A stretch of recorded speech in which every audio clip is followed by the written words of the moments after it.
Over the last few decades, a multi-billion-dollar industry has developed. I'll call it the escape industry. I'm talking about the best-selling books that tell you to eat, pray, and love your way around the world. The getaways and escape packages, white sand beaches in Bali, those 2 weeks of rest, relaxation, and companionship that we spend the rest of our year dreaming about. The escape industry thrives because of a culture of overwork. Its products are band-aids for the stress, loneliness, exhaustion, and constant consumption that have come to dominate our lives. It wasn't always like this. For older generations, a good job was one that let you build a life. Most jobs were in manufacturing, and there was pride to be found in making things that were useful. But that real sense of belonging came from your family and your community. You worked to live. But for my generation, Generation Y, and for those younger, work has taken on a whole new meaning. We don't just want a steady job. We want to do what we love. We want a career. We want to belong, just like our parents did, but we've been told that the way to express who we are is through our career. And this means taking just one tiny part of ourselves and turning it into our whole identities. It means multiple jobs, which require extensive training, often in places that mean we have to move away from the communities that we grew up in. We're living to work. Countless studies over the last decade have revealed the harm that this is causing us. Public health researchers have identified what they've termed an epidemic of loneliness, with 18 to 34-year-olds the loneliest group of all. The polling company Gallup tells us that only 13% of people are happy in their jobs. And the economist and politician Andrew Leigh has found that Australians have stopped joining things. We're not joining churches, sporting clubs, unions, or political parties anymore. And he's also found that we have fewer friends, that we're less connected with our neighbours, and that we're less likely to volunteer. It's no coincidence that in this culture of living to work, the escape industry is booming. Because even if, like me, you're one of the lucky few who do like your job, we still dream of escape. And that's because the things that make life worth living just can't be found in work. If you read the accounts of staff in nursing homes who've sat at the bedsides of thousands of people, they tell us that no one ever wishes that they'd worked more. It's those precious hours with family and with friends that make life meaningful. It may also be a creative idea, a project, a sport, something outside of the narrow confines of what we've translated into a career. We've limited ourselves because of a belief that the only valid way that we can contribute, the only way to belong in our society, is through your job. Expensive life coaches and whirlwind backpacking trips around India aren't going to break us out of this culture of living to work.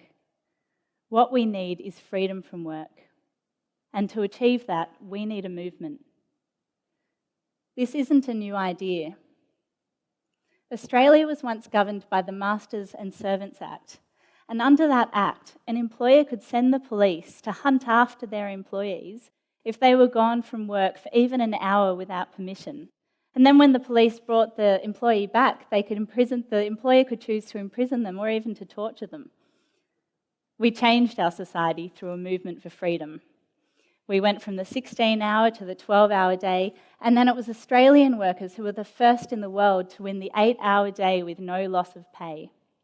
Within 100 years, we'd halved our work week. The 8-hour day was not supposed to be the end point. The movement was never supposed to end there. All of the great leaders and thinkers, from Karl Marx to John Maynard Keynes, all thought that as we developed technology, we'd liberate ourselves further from work. In fact, Keynes even thought that by 2020 we'd have a 15-hour work week. But then, just when Gen Ys like me were being born, the movement for freedom was stalled by trickle-down economics. The belief that exponential wealth for the few will somehow end up benefiting all of us. As a result, we grew up in a culture that says that productivity is next to godliness, that describes human beings as human capital or human resources without the faintest trace of irony. Manufacturing jobs are gone, and in their place we've got corporate consulting and investment banking. It's now normal for young people to go straight from university into corporate firms, where they'll spend the rest of their 20s working 60-hour work weeks, and those are the good jobs. My generation are working harder than ever. We've cut down on the part of life that makes us happy and keeps us healthy. And for what? So that we can generate profits for executives who earn 150 times the average worker's salary. To create a world where 8 men are richer than the poorest 3.6 billion people, where only the tiniest fraction of any of this wealth that we've created ever comes back to us through taxes, and where those freedoms that our parents and grandparents won and fought for are under constant attack. So what's happened to the movement for freedom? Well, it's been mostly abandoned by many of our unions. They focus on jobs as ends in themselves, which leads us to this absurd position where technology that could liberate us from work, that could make our lives better, is seen as a threat, and where failing industries have to have billions of dollars of government spending pumped into them, even industries that are destroying our environment so that people can keep their jobs, instead of presenting another way that people could live. So, how can we change the nature of the game? Well, you don't have to be a full-on communist revolutionary to see the sense in Marx's vision of workers owning the means of production. And by the means of production, I mean factories, energy supply, land, equipment, tools, all of the things that we need to make what we need. Add modern technology to this, and Keynes's 15-hour work week actually is achievable today. Take Uber, for example. Uber has made $68 billion by taking a cut of each transaction, and that's all sitting in the pockets of a few rich people. But if Uber were a worker-owned platform, every Uber driver could earn a lot more while working a lot less. There are cooperative versions of Uber already springing up all around the world, along with cooperative versions of eBay, Airbnb, and even consulting firms. We can absolutely afford to invest in these to make them into credible alternatives. Our unions, our super funds, our governments can afford it. It only cost $50 million to bring Uber to scale. A universal basic income is critical.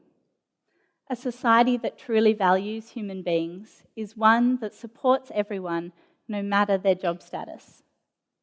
And basic income trials are already underway in Finland and Canada right now. We also have to consume less, and that's a moral choice, but working less will help us, because with less work, there's a lot less need for things like prepackaged food, takeaway, expensive clothes, gym memberships, petrol, dog walkers, house cleaners, nannies, the list goes on. And that in turn, of course, means that we're creating less work for others to have to do.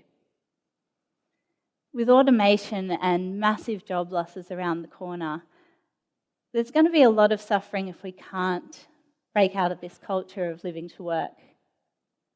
And our environment, which, much like our lives, is being destroyed for profit, isn't going to hold up either. What I've suggested are just a few of many, many options that we could consider, but the fundamental choice that we have to make is one of values. We can spend our lives continuing to generate grotesque profits for the few, or we can build a real sharing economy. We can be lonely and exhausted in our McMansions and our new cars. Or we can really take the time to care for ourselves and for each other. We can eat joyfully, we can pray or dream often, and we can practice love for ourselves, for our friends, for our family, for our communities daily. Because when it comes to deciding how to spend the majority of this very short time that each of us has here on earth, there's no such thing as a good job. But we can choose to live good lives. Thank you.